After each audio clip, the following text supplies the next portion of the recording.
Okay, so we got a high-flying helicopter here.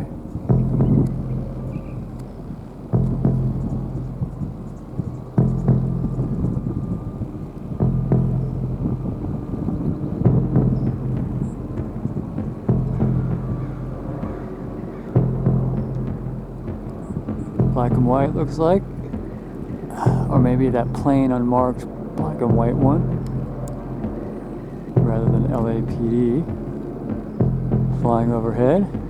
Looks like a gang stalk for uploading reptilian shapeshifter movies to YouTube because they don't want us to find out that you have reptiles eating people for our society. Okay, so here is one of the dangers of living in your car. This guy here was living in his little Toyota minivan here, and during this recent storm we had here, probably on Friday night, February 24th, we had this huge storm.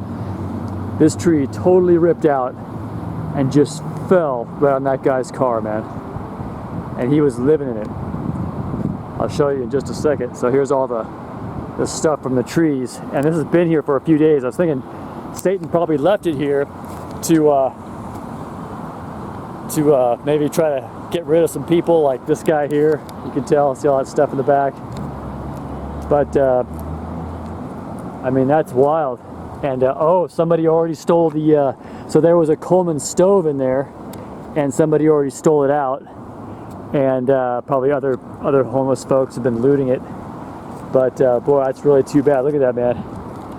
You can imagine, dude, being in this vehicle at night in a windstorm when this tree, these pine trees here are huge. This is the big, really big kind. And boy, that just totally, and hopefully, you know, he wasn't sitting up. So I was thinking if he was lying down, you know, he could have survived that. See, he's got a build in there with the plywood and stuff, so he had like a little build in there, just a mini build probably. But man. Okay, same one followed me out to the auto mechanic shop. So they are following, tracking. See that? Chief Little Greenleaf began to weave quite the outlandish tale. He spoke of a lost civilization of people descended from the Mayans, who he called the lizard people. They supposedly worshipped the lizard as a symbol of a long life and lived all along the Pacific coast. This lost civilization was apparently extremely technologically and intellectually advanced. Okay, so we're leaving the Commons, and we've got a Los Angeles Police Department vehicle right here. And got them covering me as I leave. Alright, friends, we are getting what sounds like a buzz. What they do is they project the sound at you so that you're aware of it, and then they go for the kill. So here's where I'm standing right here, so we can get our feet in the shot. Alright, and then see if he comes over for a direct overhead or nearby overhead. Here he comes. Gradual approaching noise louder. This is for uploading reptilian shapeshifter movies to YouTube. Here he comes.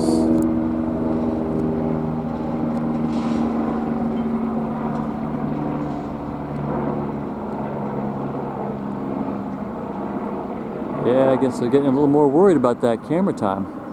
You know, I was going to mention something, which is that there has been a marked decrease in the buzzing for something like over 6 months, to where it looks like to me, because that's sustained, that's a much longer period of time, because usually it's been steady through the last 10 years. You know, I mean, it was a lot more, of course, in the first, you know, 3, 4, 5 years. But then and then it stayed steady, but it wasn't quite as much, but it was still pretty regular, you know. But just recently, there has been a noticeable decrease in the amount of air stalking that I get, you know, psychological warfare for uploading reptilian shapeshifter movies. And what I noticed is that this is the longest period of time where they have really sort of backed off, to where it's almost like, permanent, but not, I mean, it's not gone altogether, as you can see, but it's, so much less that I'm beginning to think that finally they're realizing that, whatever they're realizing, who knows, maybe just finally somebody said, okay, we're getting too much airtime on YouTube for whatever reason. God is preventing us from deleting his YouTube channel, whatever. It's too much exposure. So we gotta keep it, low and, not as much as it was. So I just gotta say that from a logical and analytical point of view,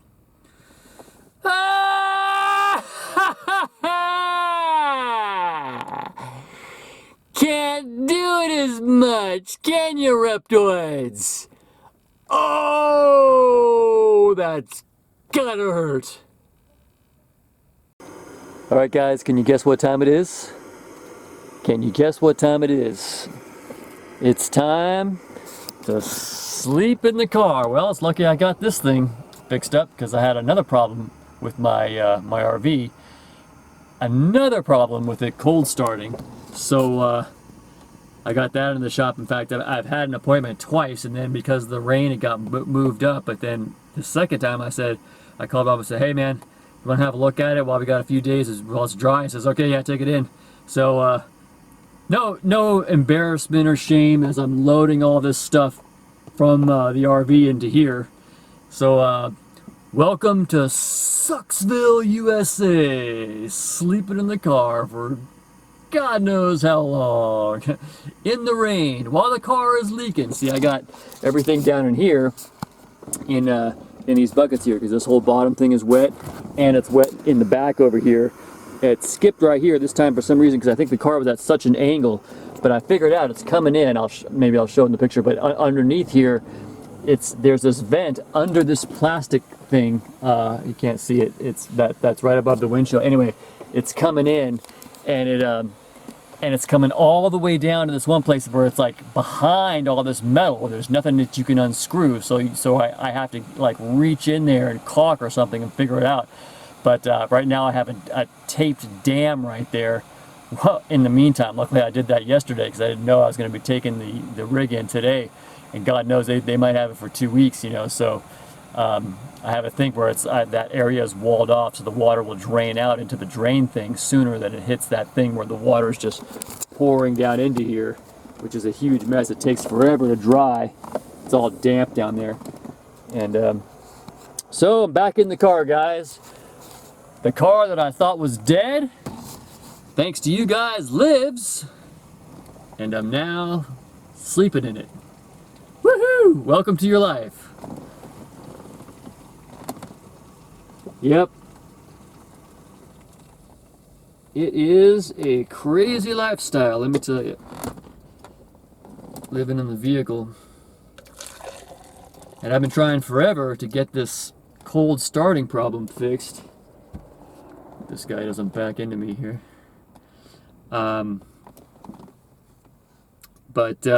Yeah, so I fixed the so first there was something wrong with the connection with the ignition to the starter. So the guy took a long time. Finally, he just said screw it, because he couldn't figure it out, and he rerouted some wires, and that worked great. And then put a new starter in after we already tried that. We replaced the old starter, the brand new starter, premium one, and then but that didn't solve the problem. So then I took it in again, and that was like 2 weeks, and they finally figured out it was the fuel pump. So we replaced that for $1,400, and you guys helped me out with that, because I mean they were going to tow my ass away. I couldn't get it started, so at least I can get started. But then there's still a problem with the cold starting. So now it just takes forever to start. It will start, but it just takes a long time. I'm parked in front of somebody's house, they don't want it, and so and then when it finally starts, then it dies. Try to get, then it dies, then it dies, and then finally, oh shit, and it'll finally start. And meanwhile, I'm in front of someone's house. It's pissing them off already. Guys, look out the window. God damn, it's early in the morning. I gotta get to the coffee shop. So And now it's still raining. Of course, this has to be like the rainiest, wettest, biggest homeless when it's raining pain in the ass situation I've ever been in, except for this one time. Like, see, this leak, at least it's in the footrest area, not where I sleep. But when I had a pickup truck with a shell, and that baby, when it would rain, initially when I had it would come in the crack between the thing, and it would start leaking like right where my head and pillow are. So, but I finally figured out I couldn't seal anything to keep it out. It turns out the key was to drill a hole in where that seam is so that the water drains out instead of leaking onto my head. So there you go. But yeah, living on the road is quite an adventure. I should probably really make a whole video about it, you know, like in all my experiences, some of the tips and tricks that I use, because I don't think my situation is that usual. Because see, most people that find themselves in a situation where it's not easy to get a job, they have very little income, they can't even drive.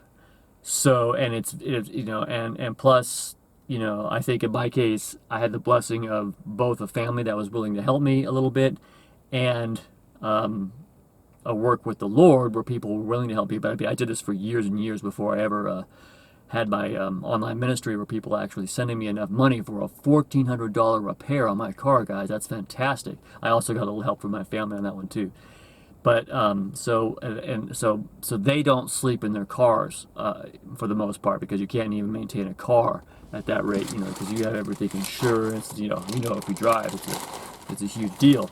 So yeah, but if you do find yourself in that situation where you're kind of floating in between, because if you're sleeping outside in a tent, a lot, you know, I mean, that's a whole thing that hasn't even happened to me yet. So far, I've never hit that low, but it could.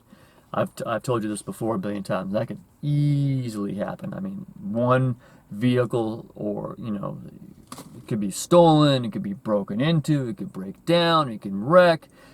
Any number of those things can happen anytime. You know, it could happen to one, and then you don't have the money or whatever to fix it or get a new one. Then you just got one vehicle left, and then bam, you know, that one gets messed up, and there's no place to store all your stuff. You know, you're basically, you know, the most you can do really is pull a wagon around. And I don't know if I could even, I don't think I could maintain making movies. Maybe, like they wouldn't be as long, that's for sure.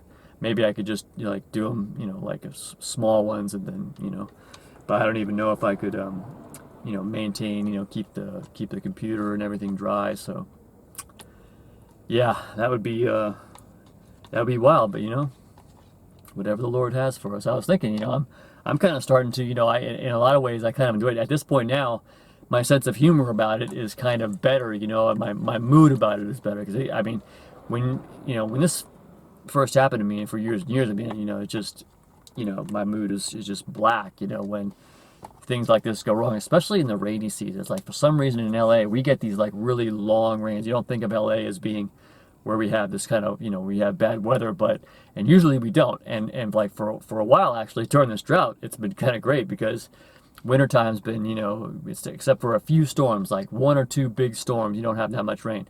But on occasion, like this year, boy, we're really getting it, man. We're getting like, I mean, and I really feel for these people living in their tents, you know, when I see them over there.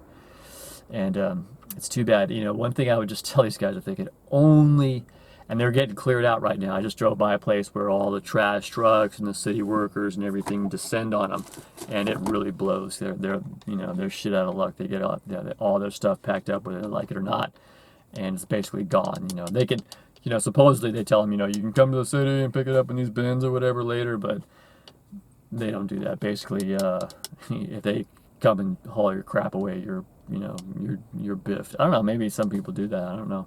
They may not even be able to find where it is, and then when you go there, it's some kind of huge pain in the ass, and they don't end up doing it. So if they come and clear out your tent crap while you're gone, you know, you're back to literally zero, nothing, dude.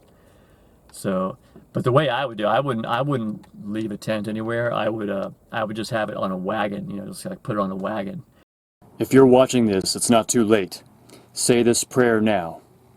Father in heaven, please save my soul by the work of your Son Jesus on the cross, and show me your pure words in the authorized King James Bible. This is a war on religion. This is a war on the children. They get a go with the sickness. This is a war on tradition. This is a war on religion. This is a war on the children. They get a go with the sickness. I'll swear on a stack of Bibles, I remember a lizard man in that office.